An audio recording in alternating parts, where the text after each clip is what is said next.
Mr. Chairman and Ranking Member Smith, thank you so much for your leadership in leading this bill to the floor, and I rise in support of the Howard P. Buck McKeon National Defense Authorization Act, which provides funding for ongoing operations in Afghanistan, and most critically for our men and women on the front lines where they continue to fight and die on our behalf each and every day. No one in this chamber should forget that most of the decisions we make impact them first and foremost. It's our constitutional responsibility and should be our highest priority to ensure that they have the training and equipment they need to do their missions and come home safely. We must be committed to ensuring that our force is always ready to respond if a crisis arises. This bill attempts to limit operational risk while also balancing present and future readiness requirements with an unrealistic and ultimately damaging top line. When we legislate to an arbitrary budget number rather than to a national security strategy, we inevitably make ill-advised choices that impact our capacity and capability to respond to global threats, such as the crisis in Ukraine, an emboldened and increasingly aggressive Russia, an increasingly aggressive China, and growing tensions in the Asia-Pacific.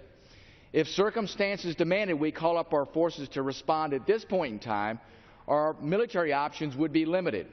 That is why I strongly oppose BRAC at this time. We just don't have the money to fund it, and we have higher priorities that directly impact the safety of our troops, and every effort and every dollar must be focused on them. This means funding the Marine Corps Air Ground Task Forces, or MAGTFs, in SOUTHCOM and CENTCOM, which are needed to secure embassies and military installations across the globe, a requirement made clear after the terrorist attack at Benghazi, funding flying hour programs, training and depot maintenance across the services, ensuring robust steaming days critical to fleet training, and restoring CVN 73 funding to retain its viability as a fleet asset.